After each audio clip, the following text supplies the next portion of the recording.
Hi guys, I'm Kasha. Welcome to my channel, to my bookland. It is coffee time, and today I bring you a tag that I watched recently and I really adored, and I thought it was so good and so necessary for the community, so let's do it. It's coffee time! It is called The Mixed Bag Tag by Jessica Nicole Dickerson, and I absolutely love her energy in her videos. I love how talented she is when it comes to her drawings, and if you have not checked her out yet, I'm gonna leave down below a link to her channel. I'm gonna leave directly the link to the tag because it's an original tag from her, so you can go and check it out as well and subscribe to her channel. So I love the fact that she decided to make this tag which is all about diversity but didn't include the word diverse on the tag, and just kind of did a mixed bag because we have a bag with a lot of different types of people, and I absolutely love that. So now let's go to the questions. This question is so hard, like it seems super easy. Who are you? Well, I'm me. Right? But it is so hard to describe yourself.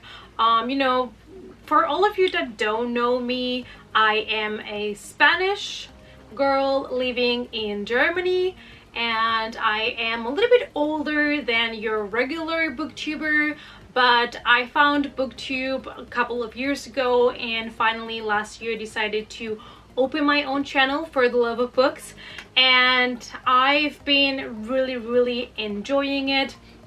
I am a person that is very nerdy, I guess. I love everything. That's my problem. I love too many franchises, but I love a lot of things. I love movies, video games, and books, and going to conventions and all of these things. So I love a lot of stuff. This is also why my apartment is full of stuff because I have collections of movies and comics and video games, and yeah, a lot of figures as well, books, as you can see. To be honest, I don't think there is a book where I would be like, oh, that's me, or that person is exactly like me. I think it's mostly I see myself here and there in traces of different characters. Like I'm reading right now All We Could Have Been by T. Carter, and our main character has OCD, and sometimes she says things and I'm like, yeah, I'm like that too, like this kind of OCD that she has. Like if something is bent, I need to put it back. I need to organize this stack of movies so that they are, exactly fitting, and I smile when I read those lines because I see myself in there. I also kind of saw myself in Ready Player One, even though it's weird, but because when I was a kid I was always very into, these quests and things that you had to find and investigating and all of that, and this book really gave me that thrill again, and I absolutely loved it.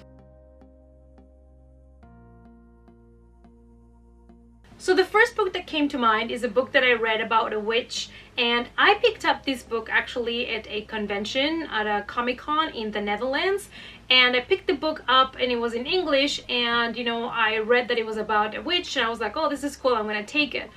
And then I realized that the original is actually Dutch. So it is Hex by Thomas Oldgewold or something like that. I totally butchered that name, I'm sorry. And it says also here, Stephen King says, this is totally brilliantly original. And I agree, this is a great book. It has great atmosphere, it has great characters. I absolutely loved it, and I would recommend it to anybody that is into supernatural and witches and things like that. It is really great. I don't remember now if it was based on the Netherlands, but it is by a Dutch author, which also counts for this question, and a book that I would definitely recommend you. It is actually a relatively new release. It was released in this year 2019, and that is You Ask for Perfect by Laura Silverman. I have not really seen people picking this up, and talking about it in their wrap-ups or TBRs or things like that, or hauls. So I think it needs more attention. It is very diverse. It is about this Jewish teenage boy that is bisexual, and it contains a lot of information about the Jewish culture, and I thought that it was really good represented, as well as, you know, the main character. It was very relatable, and I absolutely love that it focuses on a teenager that needs to deal with stress to be the best, at high school. And it's something that you don't always see as kind of like the main plot line in a book, and I thought it was great because I'm pretty sure that a lot of people struggle to always be perfect, and I absolutely loved it and recommend this also to everybody. For this question, I actually have 2 books for you in case you're looking for recommendations. So first I have Little and Lion by Brandy Colbert, also a book that was very diverse. I believe our main character, our main character is Jewish, Black, and also bisexual, and the brother also has bipolar disorder. It's like, can you get more diverse? And I thought the representation was really good. The book was such a pleasure to read that even though it's kind of like a thick book, I went through it very fast because I was really enjoying it. So in case you have not picked this one up, you might. And also this cover is just the cutest. And then I have here We Are Okay by Nina LaCour, and this is more in the hard-hitting contemporary section. And this book might break you, and it is a female romance book, and I thought the representation was amazing. Our main character, it was just, you were feeling with her every second of the book, and it was so beautifully written that I absolutely loved it. So if you're looking for some good diverse LGBT representation and you have not read any of these, maybe you want to pick them up.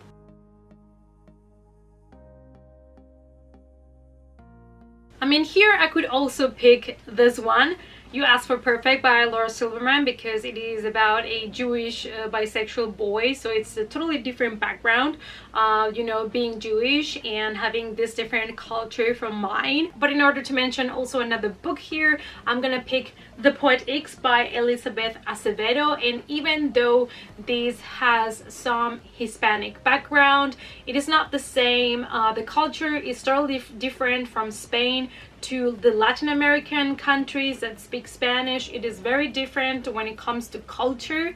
So I was really, loving this book because it gave me things that for me were new from the culture, but also had a lot of Spanish words that I could read, and I absolutely loved that too.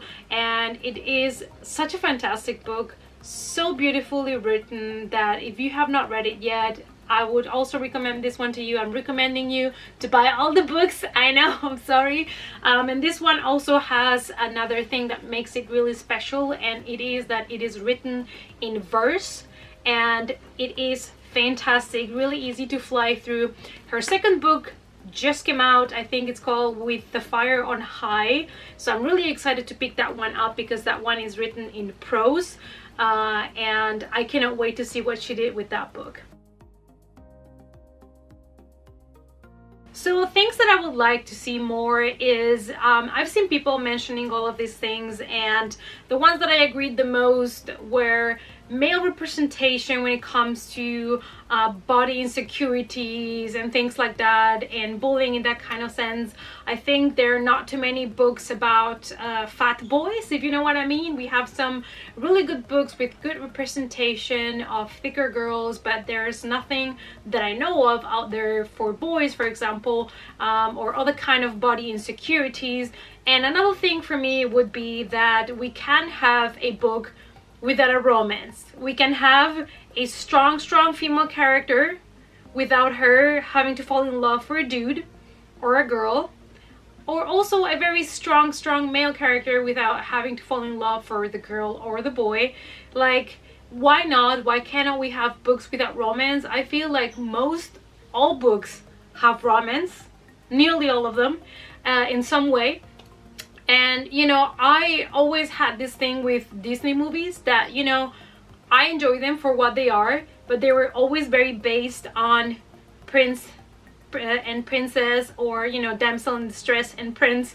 And I am so thankful for all of the new movies that are coming out, like Moana, that are just portraying a very strong female lead character that is on a mission, and she's being strong, and she doesn't need romance. Okay, she has friends that help her, yes, and we have the character of The Rock, which is fantastic, and he helps her, he's this god, but there is no romance. And was it necessary for the movie? No. Was the movie amazing? Yes, it was. Was my favorite character the chicken? Yes, it was. Okay. That chicken was everything. I think he's called Hey Hey or something like that. He was the star of the movie. So what I mean is, we can have amazing adventures and stories of strong female lead characters without having to have romance or a love interest. So far, one of my absolute favorite diverse books is this one here, What If It's Us by Adam Silvera and Becky Albertalli. I absolutely love this book. We have two main characters, two boys called Ben and Arthur. They meet at a post office. They both think the other one is cute, but they don't exchange any contact details, and then they regret it, and they start, you know, by themselves. They try to look for each other.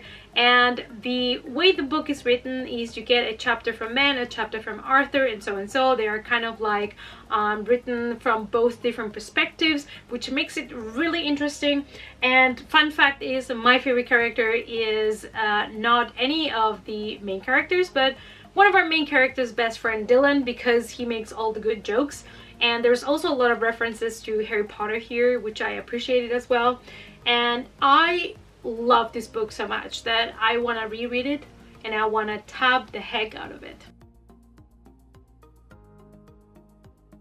That will be Red, White and Royal Blue by Casey McQuiston. And I have been dying to read this book since I saw people reading the arcs and absolutely loving it, especially Whitney from Witty Novels. She cried her heart out and she said how amazing it was, and I really trust her opinion, and I'm just like dying to grab that book. So I have it pre-ordered, and by the time this tag goes up, probably I'm already have finished the book, because the moment it comes, I'm starting. Doesn't matter what I am, what I'm doing, I'm opening the first page, I'm going for it, and I'm super excited about it. It has a boy-boy romance in which one is a prince and the other one is like the son of a politician, I believe. And at first they kind of hate each other, I think, and then, you know, they are forced to pretend to like each other, and in the end I'm guessing they do like each other, but more than friends. And so it might be one of those hate to love relationship books. I don't know exactly, because I also don't want to read too much about it. I want the book to surprise me. So this is definitely one of my most diverse expected releases for 2019. Another one would be The Fire with the Fire on High, I think it's called, from Elizabeth Acevedo, because like I said before, I really love the poet X, and I really want to know what she did with her second book, which is written in prose. And it's about this girl that her life has not been easy at all, and she got pregnant when, you know, she was I believe a freshman, and she also has to take care of her grandmother, so she's been having to make really tough decisions in life. She's not had it easy, but she finds kind of sanctuary in the kitchen and cooking. So I'm really excited to get to know this character and find out more about her story. I'm currently reading two books. So the first one is not really diverse, and that is All We Could Have Been by T. Carter. And I'm loving this so much. I got this on the mail and started reading it right away, because this is the second novel by the author of I Stopped Somewhere, which was her debut novel and was a 5-star read for me. So obviously I had to pick this up. And another one that surprised me, because it's actually diverse and I didn't think it was, is Lizzie by Dawn Eas. I hope that was right. And I picked this one because I thought it was horror, but it's not. But can you blame me? Like, Lizzie, Borden, an axe. Can you blame me for thinking this was horror? But apparently it's not. I'm pleasantly surprised because it has a female-female romance, and it also talks about homophobia and the church. What I'm not liking about this book is there is a major extreme insta-love moment that makes not much sense to me, but I'm trying to forgive that and trying to get more to know our main characters, but everything is happening so fast, and I feel like the chapters are a little bit unstructured, and sometimes she makes like time jumps and you don't know what's going on really. Like, it feels like you're missing bits and pieces of their lives and you're a little bit confused, so I'm not really enjoying it as much as I thought I would.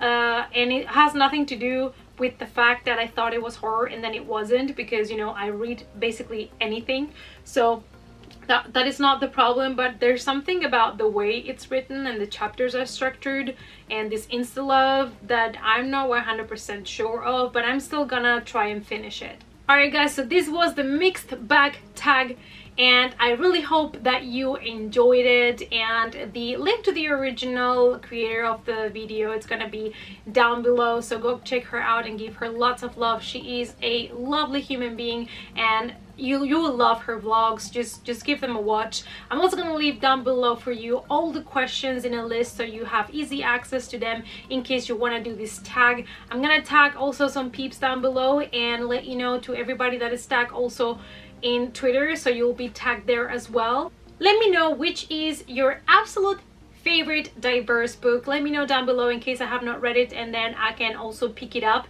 and get more book recommendations from you guys.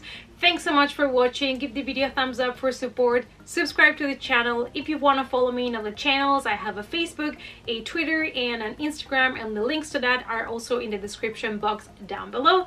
And I hope to see you all in the next coffee time. Bye!